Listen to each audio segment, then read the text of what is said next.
Hello, I'm back. Penny here with a brace on my arm. Isn't this like the watch collector's worst nightmare, or one of our worst nightmares, to not be able to wear your watches? And yes, it's pretty bad. I have a little bit of carpal tunnel and like inflammation in my arm and my wrist, and I noticed that I had that cyst that was really prominent, and it was uncomfortable to wear a watch, a little uncomfortable, but mostly I just wanted the darn cyst to go down and go away. It has gone down. Actually, this is a total segue. Today's topic is about buying Rolex from the AD, by the way, but you know your girl likes to segue and ramble a little bit. So my wrist is actually doing really well, and the cyst is still technically in there. But what I have noticed is that wearing the brace kind of compresses it a little bit. And I don't know, it seems like it's getting better since I'm wearing this brace. So I just gonna wear it for a couple of weeks and see. I have a couple of different braces, see if it gets better overall. And I've also been using essential oils on it, and it is improving. It's gone down significantly. So I'm not wearing a watch on my dominant hand. There is an article in Houdinki today about this very topic, not about wrist pain and cysts and all of that, but about why we wear watches on our non-dominant hand and how that might be changing. So I'm going to read that later tonight. And in the meantime, I'm wearing watches on my dominant hand, and that is very weird, guys. It is very weird. Does anyone else wear your watches on your dominant hand? I find that a lighter watch, like a less kind of serious watch, a less heavy watch, a watch that wears flatter on the wrist, really does work for my dominant hand. But anything bigger and bulkier, I notice it because you're always kind of moving this hand, I guess, and it just is weird. So anyway, today's topic, I want to dive right into it. Empress is here, so she might chime in. I always say that, and then she's quiet whenever I announce that she's here. But take my word for it, she might say something. Okay, so I wanted to talk about how I have bought watches from the Rolex ADs and why I'm using the strategy that I'm using. You can see the AP roses right here in the background. Gotta showcase them because they're still really beautiful, and apparently will last for like a year. Okay, we have five Rolexes. Well, we have six because this is the sixth one, but we only bought five from ADs. So we have five Rolexes from two ADs. And so I'm going to talk a little bit about that and talk about, maybe some strategies or how I think people can go about this. And I acknowledge that this is not a baller collection by any stretch of the imagination. There are people that have Rolexes from the AD, 5, 10, 20 Rolexes, and they have precious metal, and, they're just living in a whole different stratosphere than me. This is the collection that I have and can afford for the time being. And so this is what I'm working with. So I just want to acknowledge that by no means am I like boasting about this. I'm just talking about it from a purely strategic standpoint and maybe, a watch lover standpoint, a Rolex lover standpoint, because I love Rolex. And I acknowledge also that this is not a Rolex, but it's a part of the story, guys. Okay.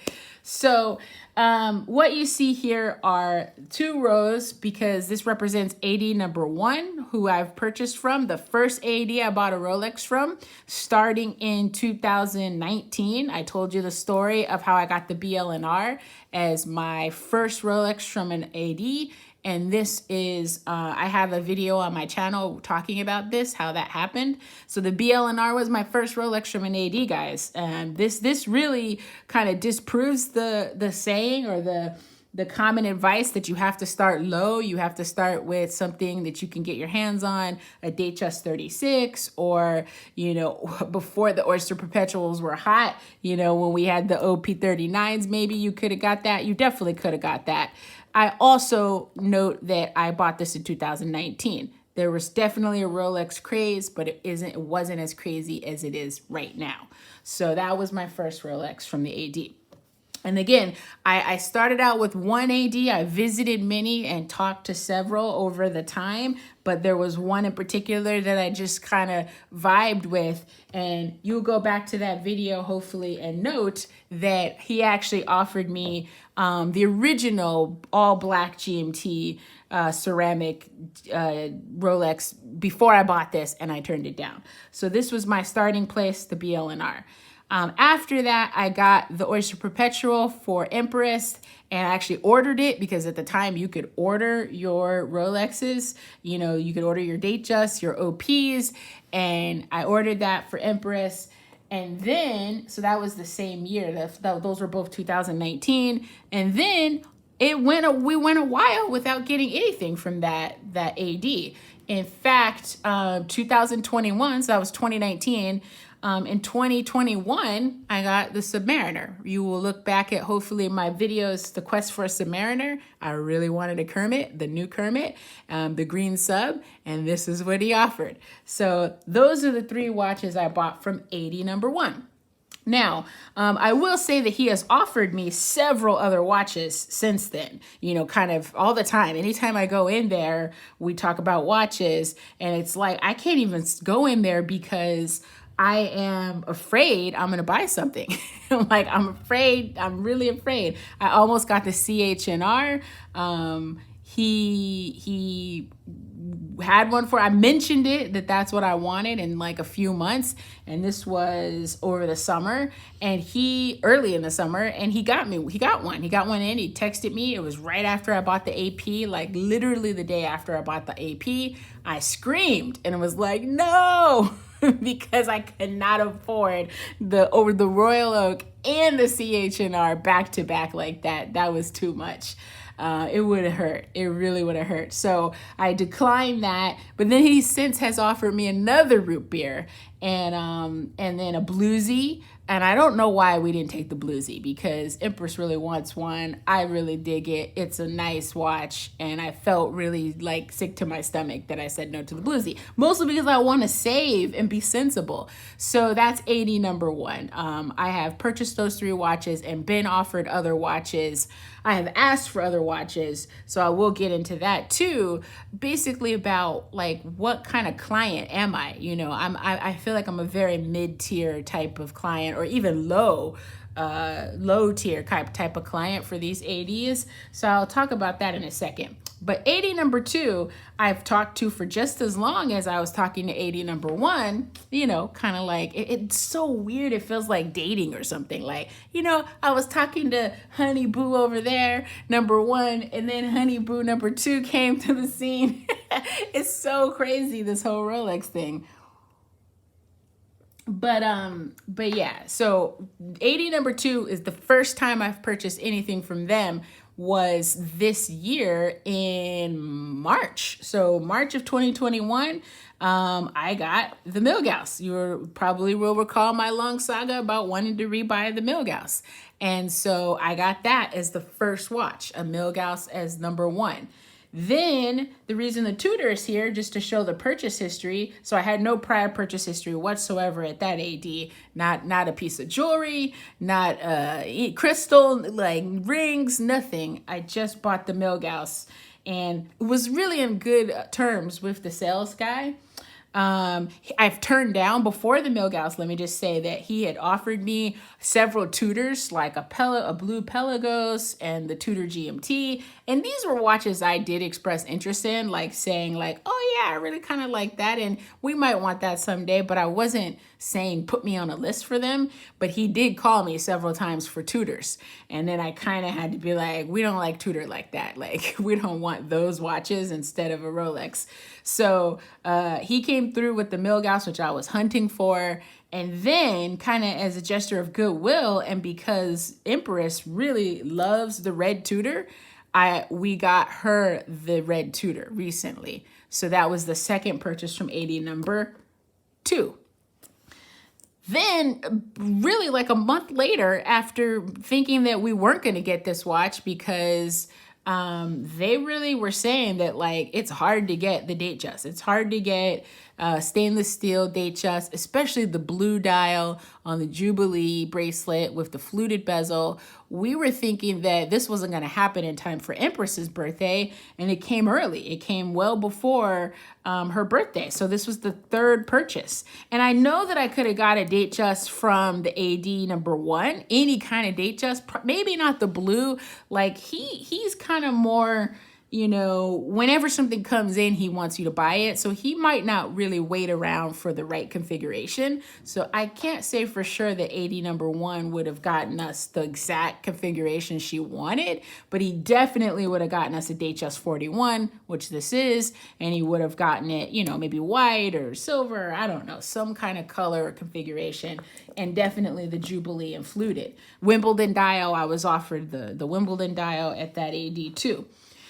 So guys, that's the pay history, or the spend history, is 3 watches from one AD, 3 watches from another AD, 5 Rolex in total from 2 different ADs. And the Oyster Perpetual, I mean, the Explorer 2, I'm a little bit tired. Oh man, I love this watch. I haven't had these around in a while, and I haven't worn this one. But the Explorer 2 is a watch I bought pre-owned. So I bought this. This was actually my first Rolex that I bought, even before the BLNR, but I bought it from a pre-owned store outside of Boston. And you know, no AD relationship was necessary for this. At the time, it was so cheap. It was one of the cheapest Rolexes you could buy. Now, it's so weird. It's not the case. This one is going up so much, but at the time, it was a no-brainer to pick this up as my first Rolex. So these are the ones that were not pre-owned. They're all brand new. So I want to talk about, you know, why am I working with 2 ADs? What kind of sense does that make in the world of Rolex, where things are absolute batshit crazy? Why on earth am I spreading myself thin when I could be building a pay history? You know, instead of buying these 3 watches with AD number 2, we could have, you know, 6 watches in total from AD number 1 and really show that loyalty to them. Well, you know, I don't know that this is the right strategy. I mean, Empress can chime in if she thinks it's the right strategy, but my thinking was that it doesn't hurt to have a relationship with 2 if you can, even if you're sort of spreading yourself thin, you know, because I'm not a big spender, so I can't just buy 6 and 6 or 10 and 10. I can't buy that kind of volume. And so I went the route of working with 2 ADs, honestly, kind of because Rolex is closing ADs all the time. People are losing their, you know, their authorized dealer status, and it made me nervous, you know. And even though I was on good terms, kind of flirting with, kind of friendly with AD number 2, I was still totally loyal to AD number 1 and had never bought anything until they came through with the Milgauss. And they were like, Penny, we got your birthday gift right here. And I had to call out to AD number 1, but he didn't get it. He still doesn't have one. He says they're not really shipping the Milgauss like that. So I guess the answer is that I was worried that, you know, maybe either one of these ADs at some point could be consolidated because they have multiple stores and stuff. Maybe they'll be consolidated, lose their status, or my contacts, my people in these places could move on. And I just didn't want to be up a creek with no contact whatsoever. And there was so much goodwill that AD number 2 got me a special piece that I really wanted. You know, I think about selling it every day because I'm an absolute lunatic, crazy person. But I really wanted the Milgauss, and they got it for me. So I don't know. I think from a strategic standpoint, it might have been better off to just pile all that we can into working with 1 AD, build an even better spend history, you know, and have that satisfaction of knowing that that's your guy, you've been working with them, they got you all that you wanted. But it didn't work out that way for me. And I don't know, you know, what's going to happen in the future with these ADs and their status, but hopefully I'll at least be on good terms with one of them at the end of the day. And now that we're acquiring much more slowly, you know, we'll see who's still standing when we can buy another watch, when we really want to buy another watch. Who will be around, you know, things can change. So that's why we're buying from 2 different ADs. All right, so how, Penny? How do you get in good with the ADs like this? Well, guys, you got to remember that when I started with AD number 1, 2019, the cases were not barren. There were watches, especially DHS, occasionally some sports models in the case. When I started with AD number 2, it's the current environment. So this was this year. They never had anything in the case. They have one or two, two-tone DHS in the case, and that's 100% it. And so I did start a relationship with AD number 2 to get maybe these two kind of coveted pieces. Maybe this one's more coveted than this one. I don't know. Harder to get pieces. This blue DHS has really, people are really into this. So I think that this one is probably harder to get than a Milgauss. But how did I get in with these ADs? Guys, I'm going to tell you two things. Two tips. This is it. Number 1, dumb luck. Luck. Like, just luck. Who you connect with with the salespeople, the person that comes to you first, is usually the person that is always going to come and talk with you. And if that person is a jerk, or you don't have the same personality as them, or whatever, you don't vibe with that person, and they don't like what you're saying or whatever, then I don't think that they're going to go to bat for you. In my case, we had been visiting, and the same salesperson has always helped us, and we just connected with him. And even though I was always turning down watches, because that's kind of my story, like, I'm okay, we don't want that Tudor right now, or we don't want this right now, he did not give up or really dislike me because of it. So I would say number 1 was dumb luck of who you connect with at the AD, if it's the owner or a salesperson. But number 2, it's the personalities. It's your personality has to mesh with those contacts. And, I think people are really angry about that part, that like, hey, I got the cold hard cash, I should be able to buy what I want. 80s are playing games all the time. And, they're mad about the personality thing, but I think that that's just how humans are, to an extent, that you don't know why you end up liking someone. It's really intuitive sometimes and really unconscious. And you just, either A, I really don't like that person. I don't know what it is, but I don't like her. Your instincts kick in. Or B, you really do enjoy talking to someone. And I think that comes into play as people. And so it plays out in the authorized dealer. So the second thing I would say is personality. You can't change your personality, but try to say and show, more of who you are. And if you're an enthusiast that has a channel or a podcast or Instagram, show them that. I would do that. If I was getting started now, I would show them my, credentials, so to speak, my proof that I am a watch lover. And you can show them in pictures and stuff, but more than that, it's going to be how you talk about watches, your enthusiasm, your energy, your authenticity. And, that goes a long way. Whether you're starting out with your first watch and you're lucky enough, that's the dumb luck part, is I was lucky enough to get a BL&R. Or, you're further along and you're really trying to get a special piece. I think those things really matter.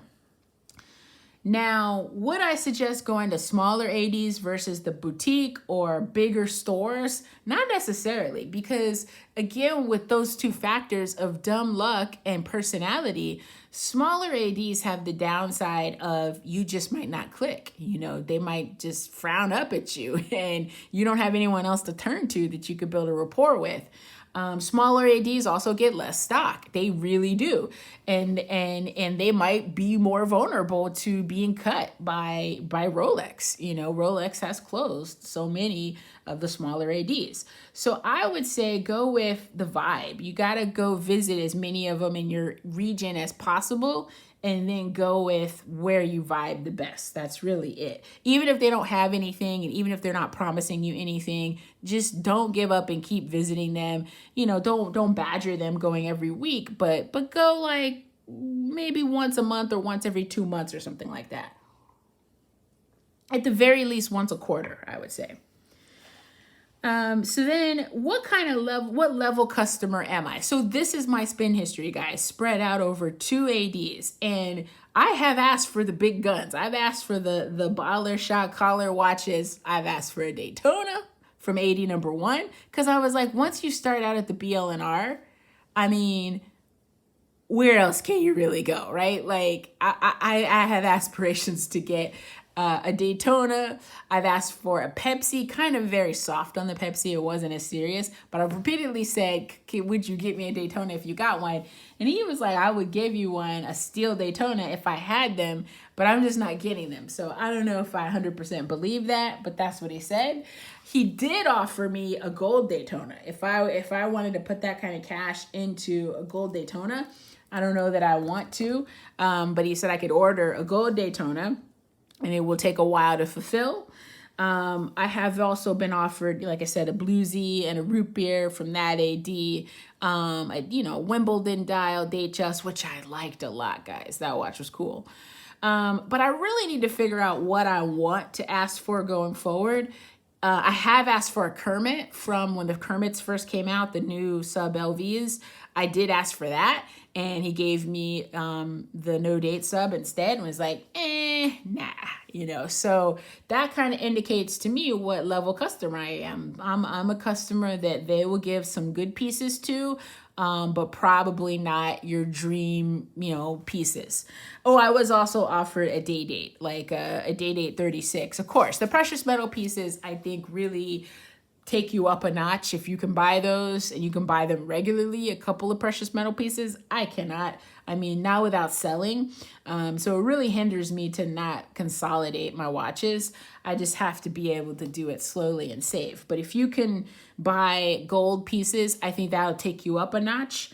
With 80 number 2, my next watch is supposed to be a Kermit. Every time I go and talk to them, they've got me down. They say, they're like, I'm waiting for another promotion at work, which should happen in the next year and a half. It's not immediately. And they were like, yes, we can help you celebrate with the Kermit. So if everything goes well and they don't move or close or my sales associate doesn't leave, I think that will be the piece from 80 number 2.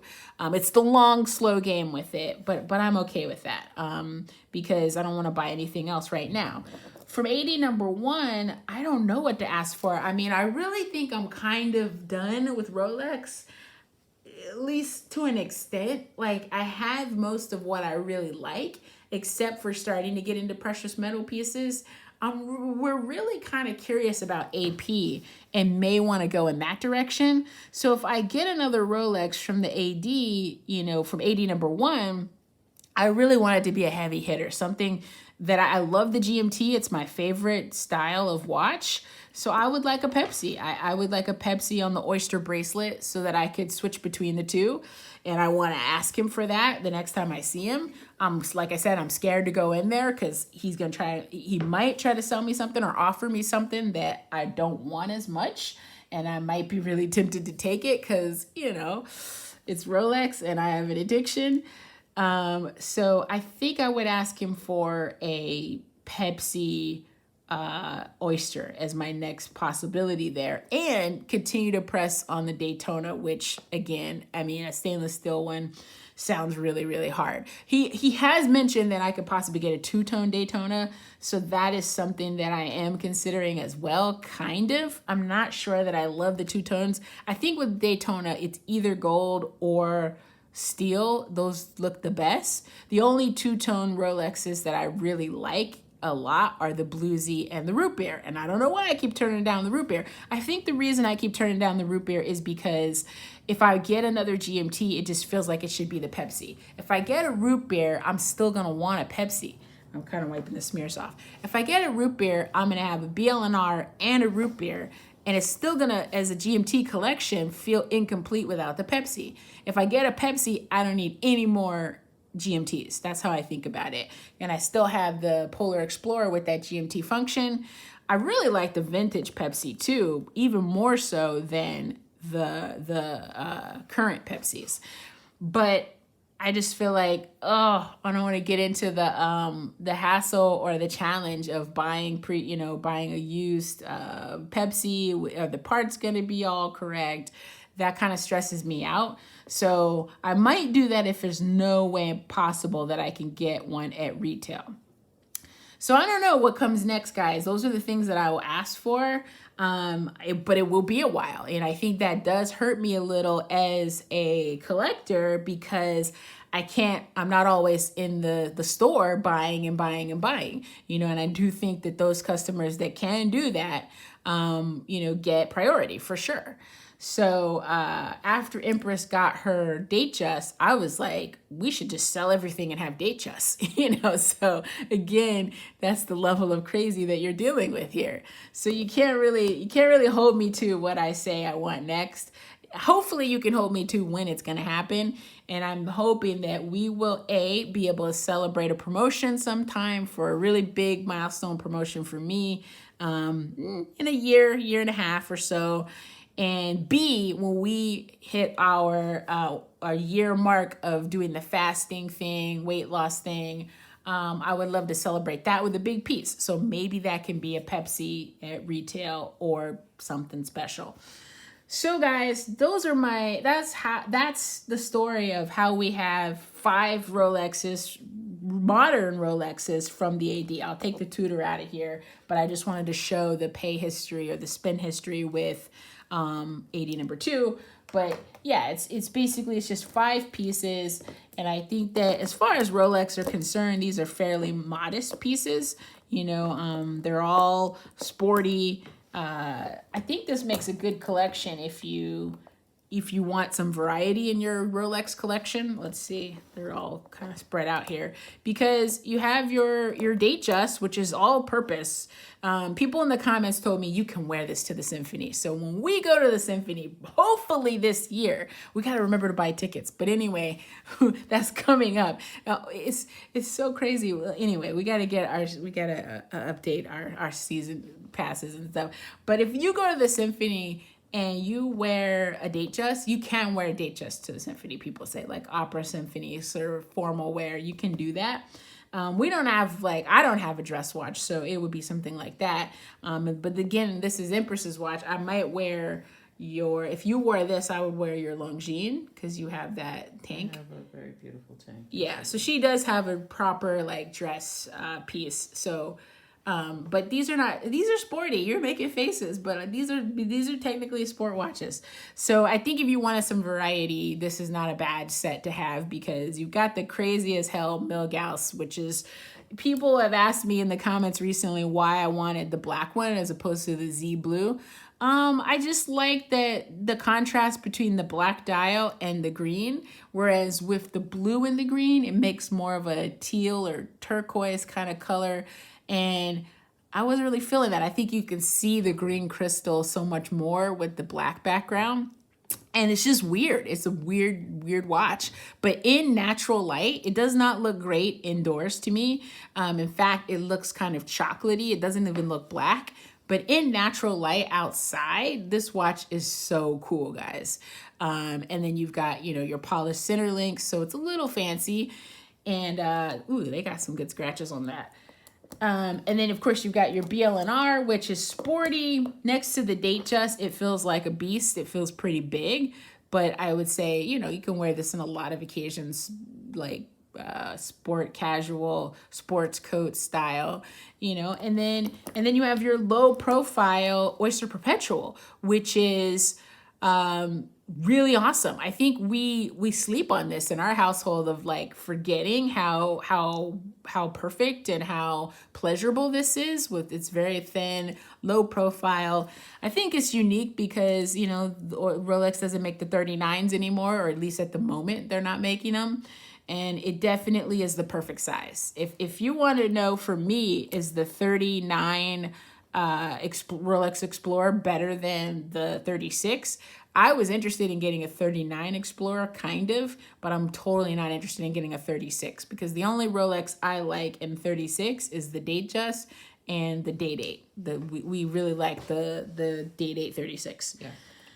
Yeah, so maybe that would be a watch, but I don't know if we want to get that from AD because it's a little bit cheaper. It's so much cheaper to buy it pre-owned. Anyway, then Submariner, of course, you know, what can you say? This is such a classic everyday piece. It's utilitarian.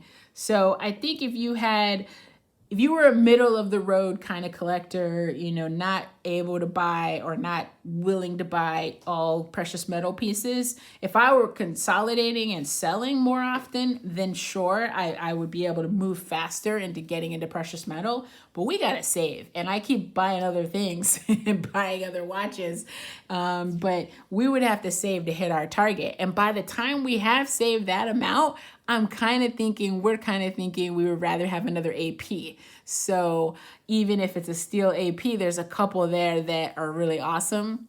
And even when we go to precious metal, which I think after a Kermit and after a Pepsi, we are done with steel. Like we're just going to be saving up for precious metal because, the Bluesy, but the Bluesy is two-tone. So the Bluesy, she gave me a look, and I think were you thinking about the Bluesy? No. Oh, okay. Because I think the Bluesy is one that we could have the 1 2-tone piece. And then we're just probably going to do one precious metal piece and then retire, guys. We're going to retire from watch collecting at that point. But we really do think if we're saving that much, we're probably going to go AP instead of Rolex. So yeah, that's kind of a ramble. I don't know. I'm fasting, and fasting gives me an insane amount of energy at night, and it's totally my bedtime, but I can't sleep. So I figured I would make this video and say, don't give up hope, guys. I say that all the time. You know, it seems dire. Everybody's saying that their 80s are saying that the stock is low. It is low. I believe them on that. And that it might get worse before it gets better. I believe that as well, but that doesn't mean they won't sell to you. I mean, I bought 3 of them in 1 year. So of the stainless steel Rolexes that we have, 1, 2, 3 were all purchased this year at the height of the drought, you know, at the height of the hysteria. So I think that can happen. You can be not a big spender if you have some dumb luck.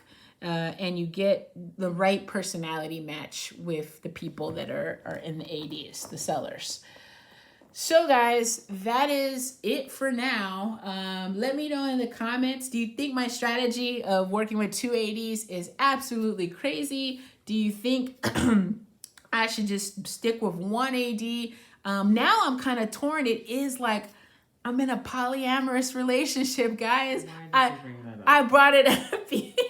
I brought it up because it's applicable. I really genuinely like both of the 80s. Like, we enjoy going to see them. We like them. And so I don't know, can I just say, all right, you're dead to me now. I'm only going to buy watches from this other one. I don't know, guys. I enjoy the social side of watch collecting, and I enjoy talking to the ADs. And, you know, I'm maintaining this crazy double relationship thing. But I'm sure there are people out there that do similarly or have other ADs, maybe even across the country. Or across the world. There are people who travel to an AD to work with them, and they work with their local AD too. And then they fly out to like New York or something just to go buy watches there. So, you know, the Dubai expat, I really like that guy's channel. He flew from Dubai to here to buy watches. Like, I think he got all of his hot Rolexes here, but he also buys some at home. So I guess I'm not that unusual in that sense, but at least in terms of purchasing power, I realize that I am like spreading myself thinner, and I have to acquire much more slowly, probably this way, than if I just stuck with one and built that up, you know, over time. Anyway, let us know what you think in the comments. I wish you all the best of luck in trying to hunt down your Rolexes, whatever floats your boat. They really are great watches. You probably don't need 5. And I was listening to the Watchdog podcast. I shout that out all the time because I love listening to Clayton's podcast when I'm walking. So if you haven't subscribed to that podcast. It's really good. And Jeff McMahon was on that episode, and he had the proposition of if you could take a pill that would kind of cure you of watch addiction, or just make it so that you didn't want to collect watches anymore and you got rid of everything, basically a pill that would make you just keep maybe like 2 watches and get rid of everything else and you'd be over it, would you take that pill, or would you want to continue to live, the life of a watch collector? I 100%, guys, would take the pill. I would give up these watches and keep 2 of them. I don't even care which 2, and then be done with it. I give up the watches in exchange for that pill, to just be like, hey, I don't have to think about watch collecting and watches anymore. I would love that, because as cool as the hobby is, as fun as it is, it also can feel a little bit over the top, and just extra, like having relationships with ADs and strategizing for the next piece. I've said many times, I like to put my creative energy into other things, and watch collecting cannot be, loom so large in my life. So I'm definitely trying to intensify the whole thing. So anyhow, that was it. You can definitely get watches from the AD if you have those 2 things going for you, and if you're patient. All right, peace.